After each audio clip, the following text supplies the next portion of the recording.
Hello YouTube, this is Course aka Corey P aka I am on my Angela Davis right now with this fro. Yes ma'am, let's get into it. Anyway, sorry. Anyway, I want to come on here because oh, hair in my mouth. Ew, that's not cute. um on this glorious Friday in Atlanta, Georgia, because I wanted to talk about some things. So we're gonna do some lighthearted stuff first, just some little tea. It's just this one thing I want to talk about, and then we're gonna get on because I also want to talk about some things going on with this Trayvon Martin case. Um, just simply because, like, a lot of these people who are trying to defend George Zimmerman, girl. But anyway, let me get with the lighthearted stuff. Let's get a little tension breaker, and then we can get into this heavy, heavy stuff.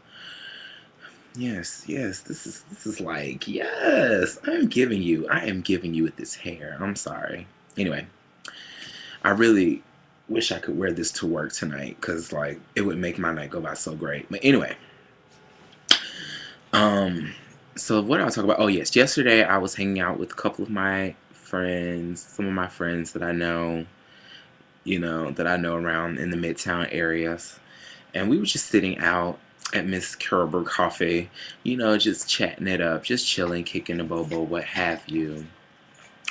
And like the guys, I've seen them around, like we just see each other in passing, and today we kind of actually hung out, like outside of a bar or in the daylight. So it was just really nice. It was refreshing to just hang out with these guys. So really fun. They're younger than me, and I have to say, like, I don't feel like old because I'm not like decrepit old. Like, I'm just 26, but they're like 21, 22, and you remember that age. You really just feel like you're gonna be that age forever. At least, well, they do, because I never did. I knew I was going to get older. I just said, okay, I wanted to have fun while I'm 21. But also, I wanted to make sure I got shit done, like graduate college, too. But anyway, I do remember that age, and, I kind of do miss it a little bit, but not really, because, I like being 26. 26 is cute. 26 is sexy. I can rent a car. Anyway, I can rent a house. Hello, how you doing? Anyway, but anyway, something happened yesterday with this. I mean, I don't want to disrespect the guy because one of the guys that I was sitting with was friends with him, and I don't, want him to be like, "Oh, you disrespecting my friend," even though but he felt the same way. Well, he just felt like what he did was just rude. So anyway, it was this other group of gay guys and one girl that walked up, and that, for the most part, it was like one, two. I want to say four guys and one girl. Yeah. And one of the guys, he just rubbed me the wrong way when he made this sly comment because I caught it and his friend caught it who he was talking to at my table. But like I guess they were, when they got ready to leave, um, he the guy in the group, with the girl, he was like, we'll just call him Person A. Person A and my friend who was sitting at the table, Person B. So Person A, was just like, you know, do you want to come with us? If you want, you want to get a ride, you can come hang with us because they had to go because they had to drop off one of the boys at work or whatever. And so Person B was like, oh no, he was like, well, I'm just kind of with, some people right now.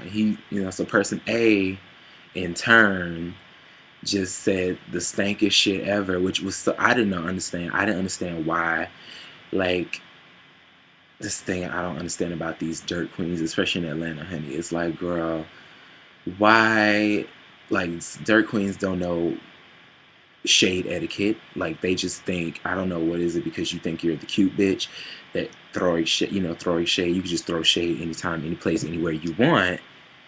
And it's like shade, you only throw shade when it's necessary. Unnecessary shade throwing, I think, is a penalty. I personally feel. But anyway, he was just like, so Person A was just like, oh, I was only inviting you. And so I caught it, like, I was just like, ugh,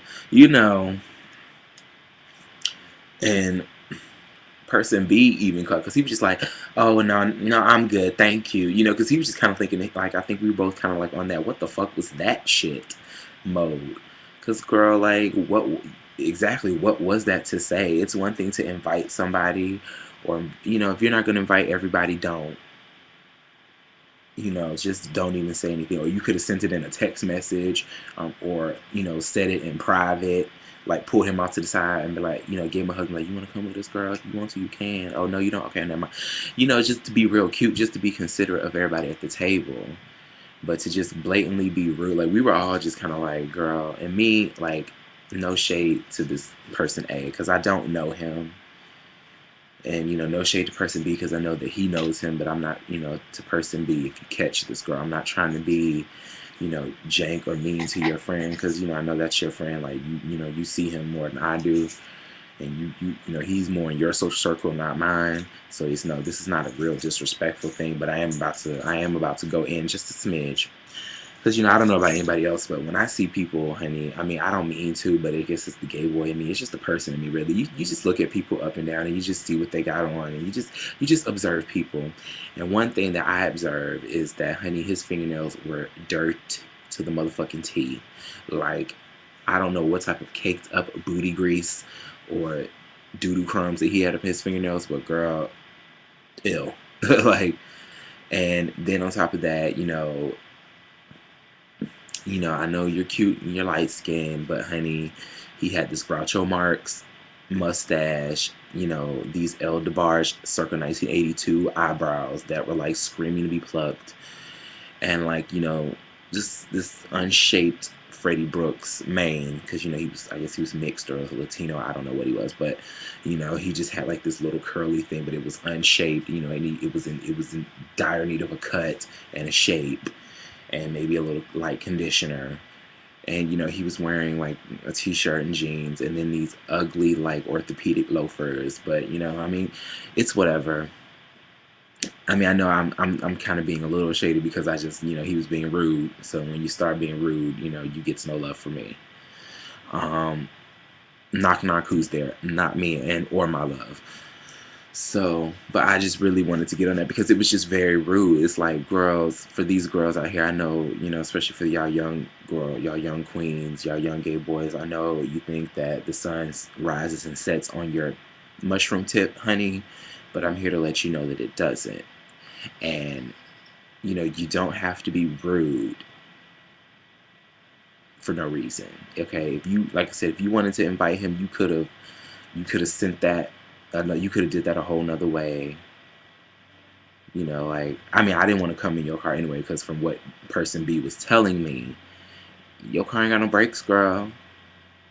So really, I don't. And then on top of that, you're rolling four deep. Like, who wants to squeeze into a car when four people are already in it? It sits four people comfortably anymore, and it's over capacity. So like, trust me, I don't think anybody was pressed about not going. It was just the fact that, you said, oh, I wasn't inviting, I was just only inviting you. I mean, what was that to say? Like, seriously. I knew you were only inviting him because you were on talking to him. But, next time, you can, it's cuter ways you could have done that. You could have said his name. Hey, person B, would you like to come with us? Or, you know, you could have did it like that. It would have made it very clear without being rude or stanky, you know, or shitty like that crud under your fingernails, that you were talking to person B. Okay, person A? Okay. And person B, girl, if you get this, make sure you send this message on to person A, because he needs to hear this. I'm a little older. I'm not old, but I'm a little older, and I think that it's every older person's duty, no matter how older you are, but to get a girl together. Not for just to be mean, but just because they don't know no better. Sometimes young people, they be feeling themselves. It be like my mom say, smelling your own pee. You got to whiff of your own wiles, and you don't know how to act.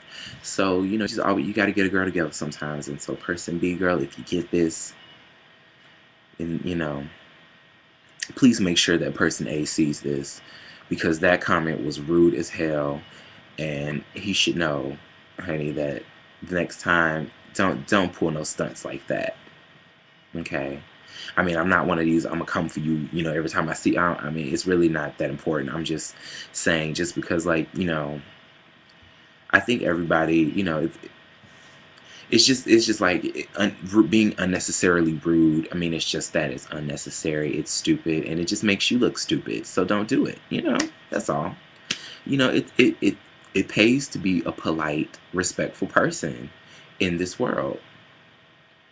Okay, and the first thing you did when you by not being respectful was coming out at the house with crud, ball crumbs, and nut hair in your fingernails, girl. Like, what is that? That ain't cute. It's called an emery board, honey. Carry it around in your pocket. It's called what's called bathing. I mean, I don't know your personal hygienic situation, but let me tell you, if your nails are dirty, if your nails got shit under, I'm pretty sure every other crack and crevice in your body has shit in it too. So, girl, first that was the first offense, and then on top of that, you make this shady remark, like, for what? I mean, maybe it did, maybe you didn't mean it the way it came out, but it came out quite stanky. So, I mean, just a heads up, maybe next time reword it. I mean, because what is that to say? Oh, I'm only inviting you. Okay. And for person B, I love the way you handled it. You were very polite. You were very cute about it. It was just like, oh, you know what, girl, no, thank you. I'm good. But thanks, because me, I was just sitting there like, ew. I mean, I wasn't really pressed. I mean, because I don't know them, so I mean, I really didn't care. So I mean, I wasn't trying to go anywhere. And then after old boy was talking about how your car ain't got no brakes, person A, that ain't the look. I ain't trying to be seen with no one, like, in a shitty car with no brakes. Like, it's not even that I'm trying to be seen. I'm just not trying to be in a car with no brakes because, girl, like, my life is in your hands, and you're not having brakes is not it, especially in Georgia. The way in Atlanta, the way these hoes be driving. But anyway, that was my lighthearted thing. So now I'm gonna get on this Trayvon Martin update situation.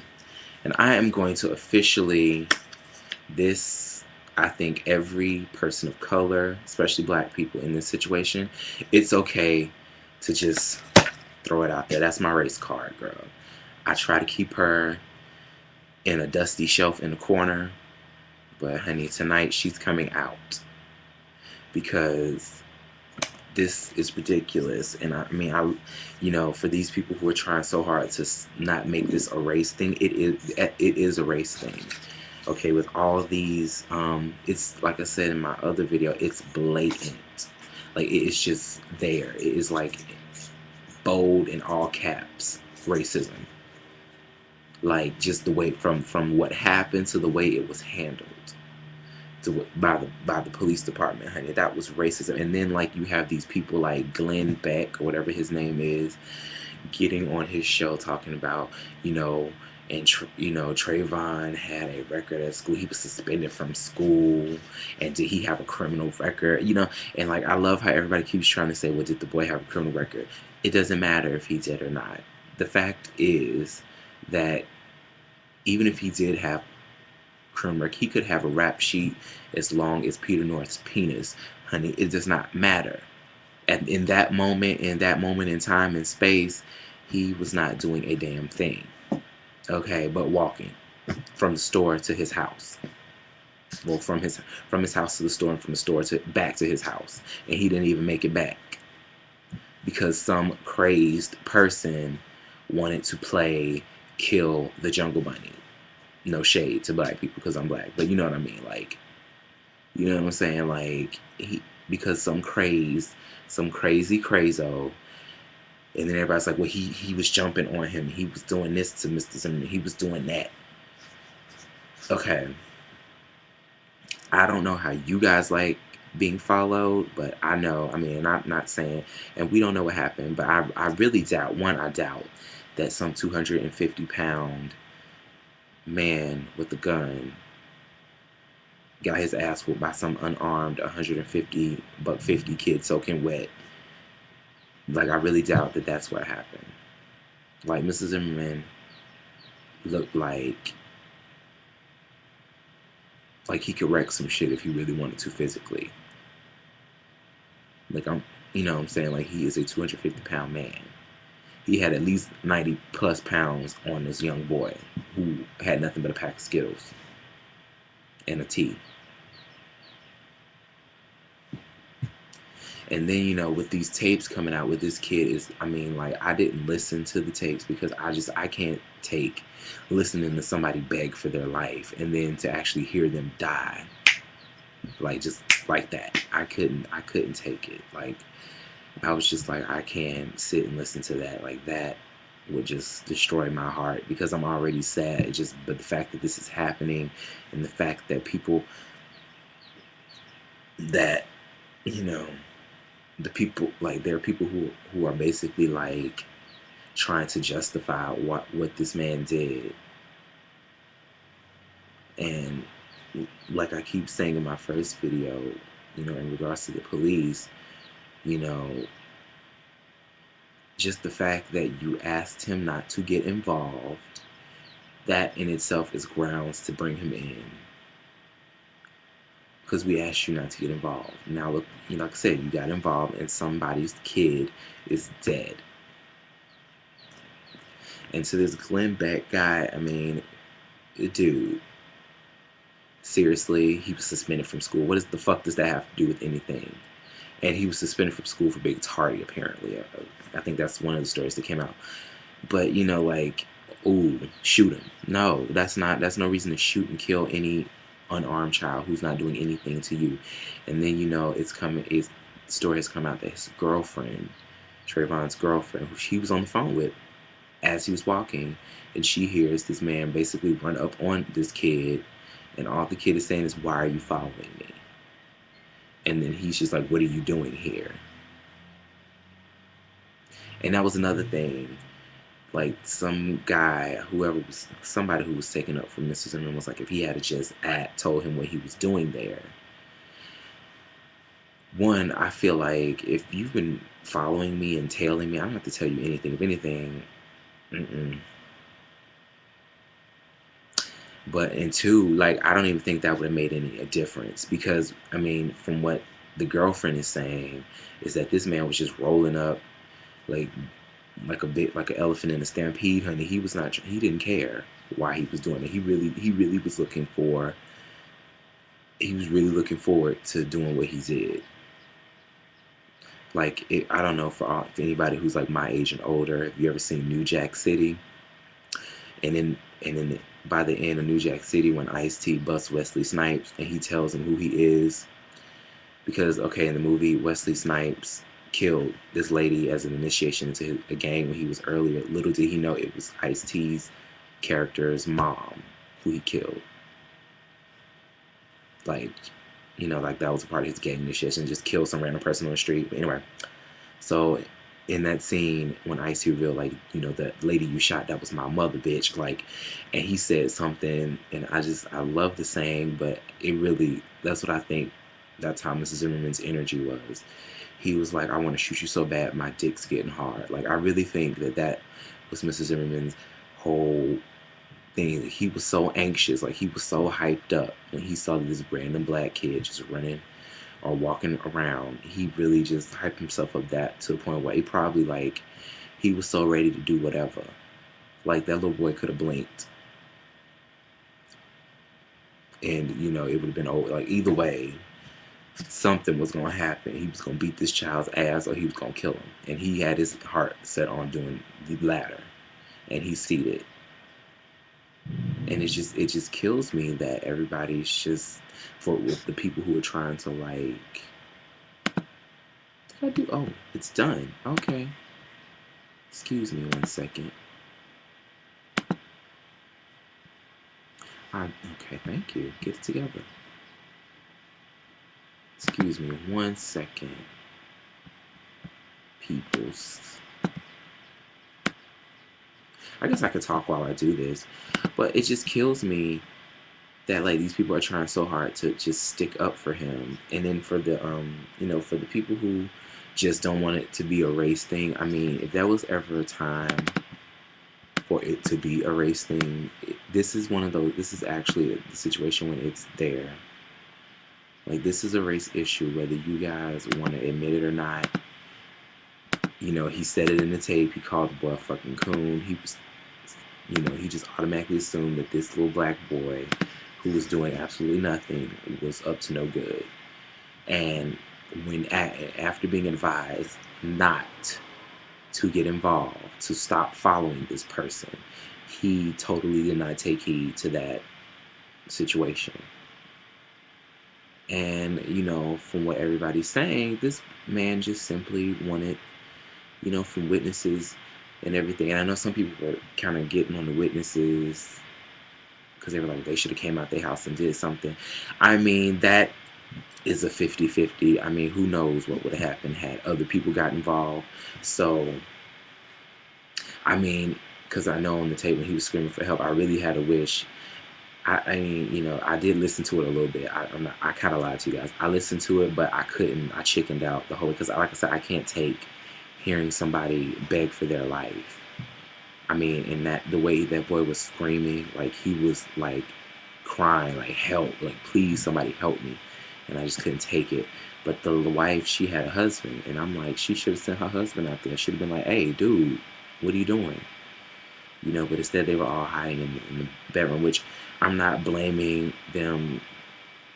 I just wish somebody had probably had the balls to actually go out there and intervene. But I'm not going to put all the blame on them, because, you just, like they said, they didn't know what was going on. They hear somebody screaming, and, they did have the forethought to call the police. But, it was just, that man was just dead set on doing what he was going to do. And which was kill this innocent kid. And to these people who's trying to discredit this dead child, is like, stop it. Okay, just admit it. He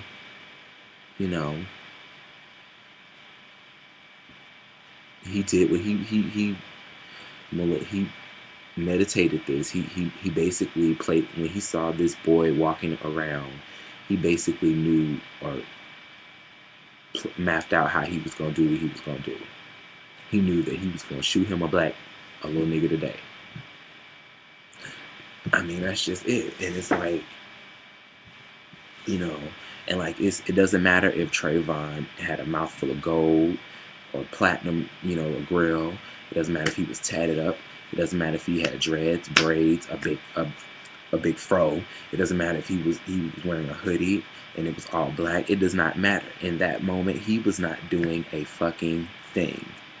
He walked from his dad's house to the store and back. He did not do anything. He was not in anybody's house, busting in anybody's cars. He was not doing a fucking thing. It does not matter if he may or may not had a record, which he didn't. He was a good kid. So, and if he talked back to the guy, I mean, he was being followed. My only thing is that I wish that Trayvon had called the police. Like, as I was walking and I noticed some man following me, I'm on my white woman status, honey. Yes, 911, there is a weird man following me, and I'm a kid, and I think he's trying to molest or rape me. Please get here. I'm at blank, blank, blank, blank, blank. And that's how I would have did it, but that's just me, That is just moi. But I wish he had to do that. Instead of calling his girlfriend, I just wish he had called the police. But I mean, I guess his whole thing was, let me just get in the house and let me just, let me get what I got to get and get the fuck on. Like, I mean, I understand what he probably was on that mindset. But as you see what happened, this man followed you, got out of his car, and just pew, ran up to you and was just, like I said, guns, cock loaded and ready to blow. And look what happened. And it's sad. And, I know, like I said, everybody needs to stop trying to act like this isn't what it is. It is a race thing. He said it on the tape. He was like, they always get away with these fucking coons. Really? Fucking coons? So, my race card, it's on the table, bitch. I mean, it is what it is. And that's like I said, that's the thing that kills me. Oh, excuse me, this wig is itching. That's the thing that kills me so bad about this situation, is because it's so blatant. Like, it's not even where you could even. Well, maybe it's not. Maybe it really is what it is. Like, it's just like I said, it's all bold letters in all caps, in bright colors. It's just like, bam, racism and hot pink neon lights. And everybody is trying, like, well, not everybody, but you have these people who are trying so hard to dance around it, and try to make it like it's not. Or then you have these sick assholes who are trying to, like, discredit the dead kid. And it's like, I mean, it's just really sad. Really sad. And I really, my heart goes out to the family. And hopefully everybody signed the petition. I signed it. And I know some of my friends signed it, because I was like, y'all need to get involved, bitch. Because, let me tell you, like I said, like I was telling my friends, because a lot of my friends were girls, I was just like, listen, I'm a young black man. I mean, even though I'm not 17, I'm a young black man. I have never committed a crime. I've never, like, hurt anybody, robbed anybody. I mean, just think of this. If I was walking down the street and somebody pulled a stunt like that on me. So, for this family, for every black family, USA, every Hispanic family, every family, it doesn't even matter, black, white, it doesn't matter, for every family with kids, you got to sign this petition. But if you want to think smaller, do it for this black family who just lost their son, who is racially profiled and discriminated against and murdered. Do it for them, because that shit is fucked up. It's like, racism is alive and well. It exists. We need to stop acting like it doesn't. We all know it does. And then I was looking at some comments somebody made, and they were like, but black men are just the most violent people on earth, or statistically. And I'm like, actually, bitch, no. Like I said, the media, a lot of times, they only... Anyway, I'm not going to go get into deep of that. Like I said it in my other video, but we all know the tea. Y'all be easy. I gotta go. Peace out.